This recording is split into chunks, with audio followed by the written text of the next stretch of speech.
Echoes from the abyss.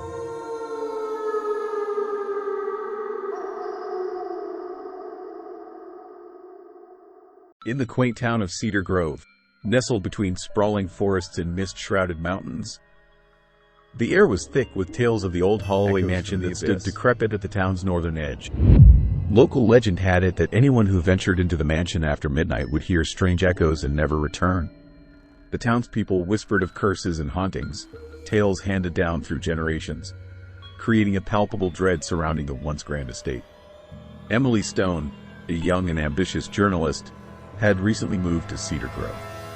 Her fascination with the paranormal and her career at the local newspaper made the Holloway mansion an irresistible subject for her investigative spirit. Despite numerous warnings from her colleagues and the eerie stories from local residents, Emily's curiosity only grew stronger. She decided to explore the mansion, hoping to uncover its secrets and perhaps debunk some of the myths surrounding it. As the harvest moon illuminated the night sky, Emily prepared for her venture. She packed her essentials: a digital camera, a voice recorder, multiple flashlights, extra batteries, and a notepad. She also included a small book on spiritual protection rites, a thoughtful gift from a concerned colleague. With her backpack ready, she set off toward the mansion under the watchful eyes of the moon. The gates to the Holloway mansion creaked ominously as she pushed them open, the sound echoing eerily into the night. The path leading up to the house was overgrown, with wild brambles and weeds encroaching on the stone walkway. The mansion itself loomed like a specter in the moonlight, its windows dark and empty, the facade marred by years of neglect. Entering through the front door, which hung loosely on its hinges, Emily felt a sudden drop in temperature. The air inside was cold and musty, filled with the scent of decay. The house was silent, save for the faint creaking of the wood and her own steady breaths. As she shone her flashlight down the grand hallway, the shadows seemed to move, retreating from the light. The first floor contained several large rooms, each furnished with relics from a bygone era. In the drawing room, a grand piano sat covered in dust, its keys yellowed with age. Emily tentatively pressed a key, and a discordant note hung in the air, setting her nerves on edge.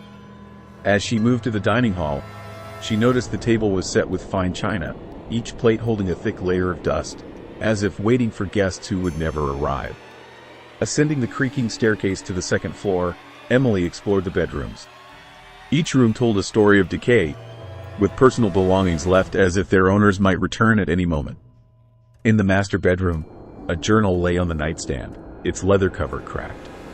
Emily leafed through it, discovering it belonged to Margaret Holloway, who had chronicled the last days before the family abandoned the house. The entries spoke of strange noises, unexplained shadows, and an overwhelming sense of dread that took over the mansion. Driven to learn more, Emily ventured to the attic, where she found old trunks filled with photographs and letters. The wind howled outside, and as she examined a particularly old photograph of the Holloway family, she thought she heard a whisper over her shoulder. Spinning around, she found only the oppressive emptiness of the attic. Breathing heavily, Emily made her way out of the mansion as dawn broke over Cedar Grove. She had survived the night, armed with a story that would captivate her readers. Yet, as she looked back at the Holloway mansion, now quiet in the morning light, she couldn't shake the feeling that something had been watching her, waiting. And deep inside, she knew the echoes from the abyss might one day call to her again. Her heart pounding, Emily decided it was time to investigate the basement, the source of many rumors about the mansion. The stairs were narrow and steep, descending into darkness. As she reached the bottom, her flashlight flickered, and she was plunged momentarily into darkness. When the light returned, Emily gasped at the sight before her. A series of old symbols had been carved into the walls, encircling what appeared to be a ritualistic altar in the center of the room. It was in the basement that the whispers became voices, clear and distinct. They spoke in urgent, hushed tones, warning her, pleading with her to leave. The air grew colder, and her breath formed misty clouds in the flashlight's beam. On the altar, she found a series of old tomes and a blackened mirror, its surface swirling with an unnatural fog. As she approached the mirror, the voices crescendoed into a deafening roar. Emily, determined to face whatever lay ahead, reached out to touch the mirror. At that moment, a spectral figure appeared in the reflection, its face contorted in agony. It was Jonathan Holloway, his eyes begging for release. He spoke of a portal he had opened unwittingly, which now could not be closed. His final warning was clear: destroy the mirror, seal the portal, or be consumed. Emily backed away, her mind racing. She knew what she had to do. Grabbing the heavy tomes from the altar, she hurled them at the mirror. The glass shattered with a sound like thunder, and a rush of wind swept through the basement, extinguishing her flashlight. When the light returned, the basement was silent, the air no longer heavy with whispers. After her harrowing experience, Emily returned to her small apartment in Cedar Grove, her mind racing with the night's events. She could barely keep her hands steady as she uploaded the photographs and audio recordings to her computer. The voice of Jonathan Holloway, warning her about the mirror, replayed over and over in her head. Despite her fatigue, sleep evaded her. The echoes of the mansion seemed to permeate the walls of her own home. In the days that followed, Emily's article about Holloway Mansion became the talk of the town. Locals whispered in the streets and in the cafes, some thanking her for revealing the truth, others wary of the darkness she might have stirred. Her editor praised her bravery and the story's success, but Emily felt a growing unease. The shattered mirror and the silence whispers were not a conclusion but the beginning of something deeper. Driven by a need for answers and an unshakable feeling of unfinished business, Emily began to research the Holloway family more extensively. She pored over old town records, letters, and diaries that spoke of the family's sudden decline and isolation. It became clear that Jonathan Holloway had delved into esoteric practices, far beyond what the townsfolk had suspected. Several weeks after her initial visit, with the fall leaves turning brilliant shades of orange and red, Emily decided to return to the mansion. This time, she invited an expert in paranormal phenomena, Alan Moore, to accompany her. Dr. Moore was a professor of anthropology with a keen interest in supernatural studies, and he brought equipment that could measure environmental anomalies associated with spiritual presences. The aftermath and the return to Holloway Mansion. The pair arrived at the mansion on a chilly October afternoon. The air was thick with the scent of decayed leaves and the impending winter frost. As they walked through the now familiar gates, Emily felt a chill that had little to do with the weather. She couldn't shake the feeling that the mansion was waiting for her. Inside, the mansion seemed unchanged, frozen in time since her last visit. Emily led Moore to the basement, explaining her previous encounters as they descended the creaking stairs.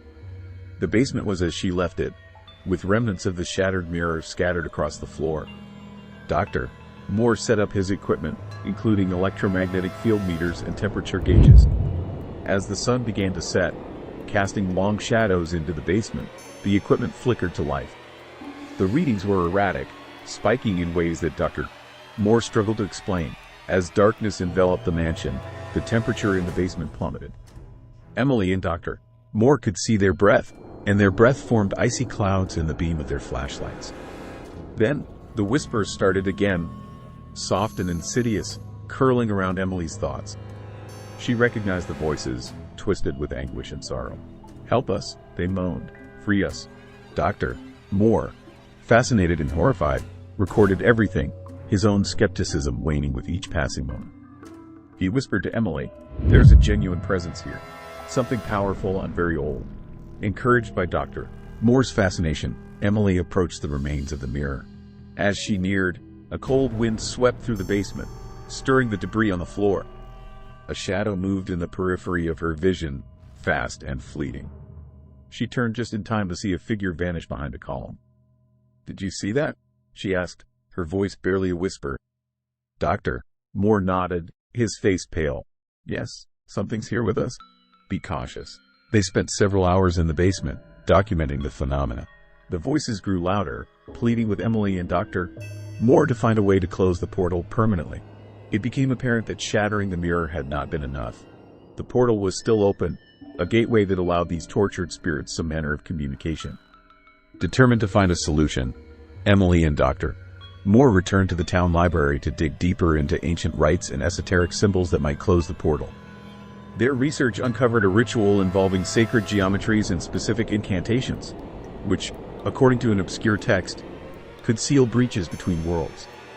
Armed with this new knowledge, they prepared to conduct the ritual. Emily felt a heavy responsibility on her shoulders, not just to the spirits trapped by the portal but to the town of Cedar Grove. She knew that if they failed, the consequences could reach far beyond the crumbling walls of Holloway Mansion. They returned to the mansion with all the necessary materials to perform the sealing ritual. Candles, chalk for drawing sacred geometries, and an ancient incantation transcribed from the text. As they set up in the basement, the atmosphere thickened, charged with an electric anticipation. Emily began the incantation, her voice steady despite the trembling of her hands. Dr. Moore followed her movements, lighting candles at specific points around the drawn geometries. The air grew colder, and a low hum filled the space, vibrating through the very foundations of the mansion. Suddenly, the candles flared as if caught in an unseen wind, and the voices surged into a cacophony. Shadows danced along the walls, coalescing into the forms of the Holloway family, their expressions tormented but no longer malevolent. They converged around the geometry, their voices joining in a chorus that matched the rhythm of Emily's incantation. As Emily reached the climax of the ritual, a brilliant light erupted from the geometries, engulfing the room in a blinding glow. The voices reached a crescendo, a sound so powerful it shook the mansion to its core. Then, as quickly as it had begun, the light vanished, the voices ceased, and a profound silence fell over Holloway Mansion. Emily and Dr. Moore stood in the quiet, the weight of the air lifted, the oppressive presence gone. They looked at each other, relief and disbelief mingling in their expressions. The ritual had worked, the portal was sealed. As they left the mansion, the first light of dawn was breaking over the horizon. Cedar Grove, once overshadowed by the malevolent presence of Holloway Mansion, could now find peace. Emily knew she had changed the course of her life forever. She had come to the town seeking a story, but she had found a destiny. The echoes from the abyss had called to her, and she had answered, not with fear, but with courage. Back in her apartment, as she documented the night's events for a new article, Emily realized that her connection to the supernatural had only just begun. Cedar Grove had more secrets to uncover, and she was just the person to explore them. With Dr. Moore as her ally, she felt ready to face whatever mysteries awaited. But every night, before she slept, Emily would listen carefully, half expecting to hear the whispers again. They never came, but the memory of those voices would haunt her forever, a reminder of the thin veil between worlds and the courage it took to keep the darkness at bay.